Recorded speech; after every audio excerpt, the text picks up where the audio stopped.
Hi, and welcome to a crash course on financial aid for graduate students. I'm going to take you through an overview of the process for applying for federal loans.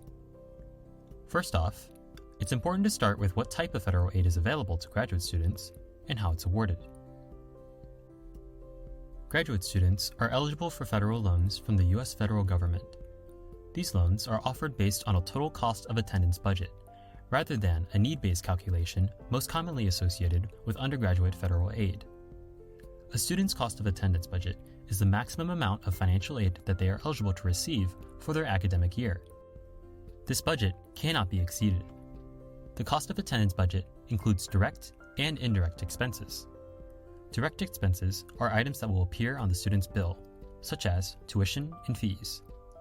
Indirect expenses do not appear on the bill, but are estimated costs associated with attending graduate school, like cost of living, books, transportation, etc.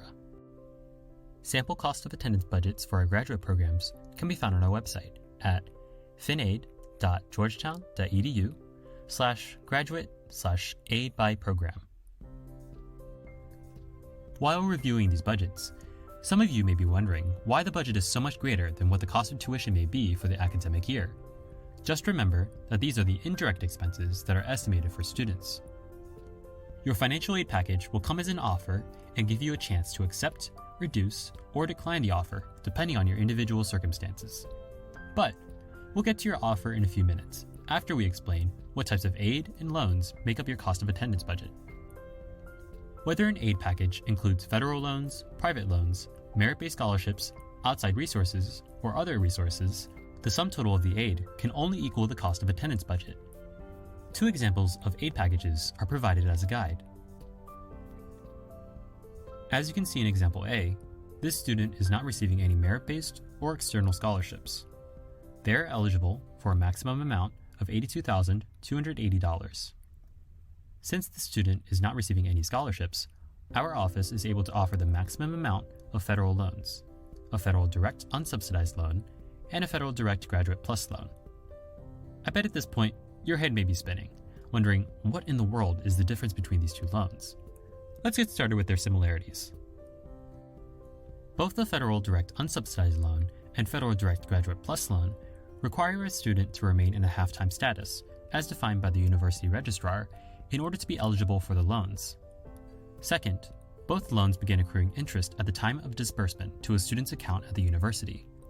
In terms of repayment, the loans have a standard 10-year repayment plan and can remain in deferment until a student either drops below half-time status or graduates from their program. At that point, students have a 6-month grace period before repayment begins. Seems simple enough, right?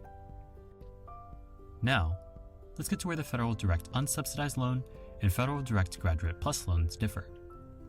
The unsubsidized loan is not credit-based, but instead has a maximum eligibility limit of $20,500 per academic year. If your program is longer than 1 year, that eligibility should reset the next academic year as long as you have not reached your lifetime aggregate limit of $138,500. The federal direct unsubsidized loan also has a lower interest rate and loan origination fee than the federal direct graduate plus loan. You may be thinking, if the federal direct unsubsidized loan has better terms than the federal direct graduate plus loan, then why would I want to pursue the federal direct graduate plus loan? The answer is because it may help you cover the remainder of tuition or assist with those indirect expenses.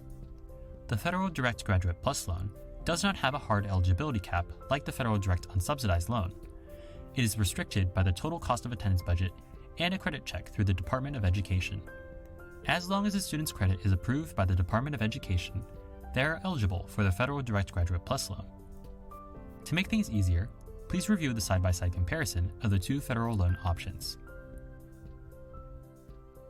Now, let's get back to that example B to conclude our discussion on how the cost of attendance budget functions in conjunction with financial aid and federal loans. In this example, you see that the student is receiving a merit-based or external scholarship. During the calculation of the cost of attendance budget, this amount is taken into consideration, and the federal direct graduate plus loan is reduced accordingly. So far, we've gone over the way graduate students are awarded, the way in which the cost of attendance budget functions, and what type of federal loans are available. The next question is, how do you apply for these federal loans? Students apply for federal loans by submitting a free application for federal student aid, or FAFSA. This application can be found by visiting the Federal Student Aid website. Once the FAFSA is submitted, the application is processed within 3 to 5 business days and electronically transmitted directly to the university. Any FAFSAs that are transmitted with an unresolved comment on the Student Aid Report section of the FAFSA will need to be resolved prior to an award package being processed. These comments are reviewable after your FAFSA is processed and will provide instructions on how to resolve the issue. Completed files will then be processed and students will receive an award notification via email prior to their program's deposit deadline. The email notification will instruct the student to log into the financial aid portal of their MyAccess student account to review their aid package. At this stage, students have the option to either accept, reduce, or decline the offer. The final step is to complete the requirements for the loan or loans that were accepted. These steps are all conveniently found on our website. The hard part is over. Now you can sit back, relax, and wait for your funds to disperse directly to your student account. The earliest that they can disperse should be 10 days prior to your first day of class. And you've done it! You've successfully navigated your crash course for financial aid. If you have any questions, please do not hesitate to contact our office, the Office of Student Financial Services at Georgetown University. Thanks, and best of luck.